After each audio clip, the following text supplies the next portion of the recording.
this disaster, there were lots of differences in the way it unfolded and the elements of it than many of the disasters that the press is used to covering.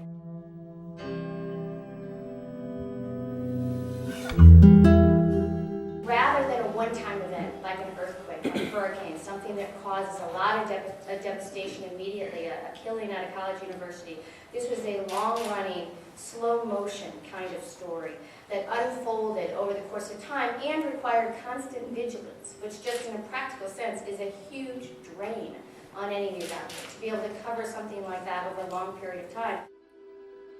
But there were at least two challenges to working with a scientist. And one is the usual one is the language. The language and the understanding and the amount of detail necessary. And I know scientists probably think we dumb down things a lot. And we try to do that with still having respect for what the scientists are trying to say, but also for our audience to understand. The other thing was a huge different sense of deadline from scientists and daily journalists. I mean, a lot of them were very responsive and said, okay, I'll go do this. But others that we talked to, I think they really want to wait till they publish. So it's very frustrating not to be able to get this. I know they have a sense of urgency about the science they're doing, but also to have them be part of the story. Fundamental mismatch in the timing of science and in the needs of reporters and how it's done. We don't know what the environmental impacts of that spill are yet. We can guess from previous spills that there'll be major damage. You'd expect a lot of oil in sediments. You'd expect that to persist a long time. We'd expect sensitive fish eggs to be affected. We'd also expect that it's going to take 5-10 years to really fully ascertain that. I'm going to highlight here two things that I don't think the press did a very good job on. One is the cleanup. Cleanup of oil spills is a misnomer. I have a spill over there, the Zesa spill, 1977, it's in the Stockholm archipelago, where 2/3 of the oil was cleaned up. That's the only spill in the entire history of oil spills since the 1940s where more than 10% of the oil has been spilled up. One is the norm for most spills, and one is in fact what we see from the Gulf oil spill.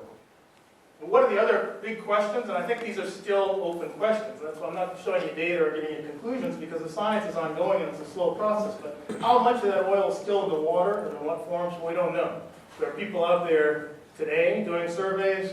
They're taking analyses. They take it back to the lab. It's a difficult analysis. It takes months to get the data back, so we don't entirely know. Did the dispersants help or aggravate?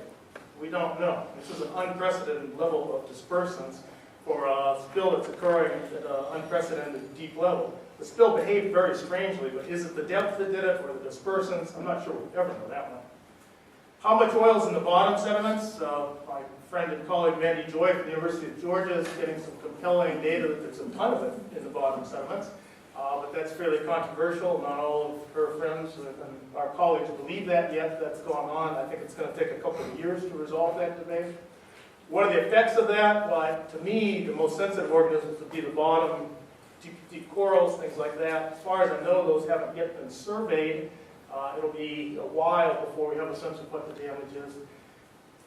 What about fish? Well, adult fish are pretty damn hardy when it comes to oil pollution. We know that from other spills. The worry is fish eggs, fish larvae, the young stages. And here, you really have to look at the population development over time to ascertain an effect. The Exxon Valdez spill, it took us a solid 10 years to figure out what the damage to the fisheries was, and it was substantial. It's going to take us this sort of time to figure out what went on in the Gulf as well. As the dynamics of the news industry and the economy of the news industry changed a lot, one of the things to go was a lot of the reporters. You'll notice on the bylines, mostly everybody's a staff reporter for the most part. And so not having somebody that knows something about what's happened before they go into covering has had a huge impact on the depth and breadth of coverage in a lot of different areas, beyond just science. What you're also dealing with is journalists who usually don't have a basic knowledge of science. I mean, most journalists don't have any science. Like I have no science background, but most can't read a scientific paper. It's not just that they don't know how to translate what they hear from scientists into something that their audiences can understand, is that they don't know enough to ask the right questions. And one of the things that I think would help with this is that it's really, really, I always found it was very, very difficult to talk to scientists about implications.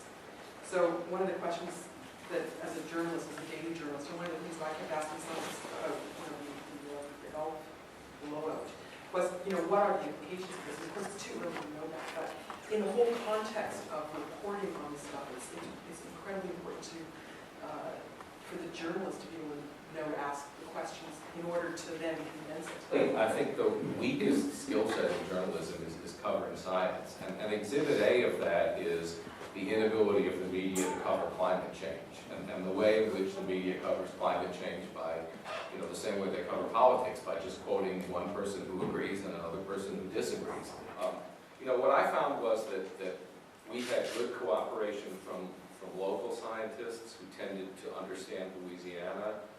But most of the, well, I shouldn't say most, much of the attention nationally was really not on the best or smartest scientists, but kind of on the scientists who had the simplest theories or the most sensational theories. And there are consequences to this. This is the great question. How do you use something like this to really move conversation forward? I mean, that to me is the ultimate question.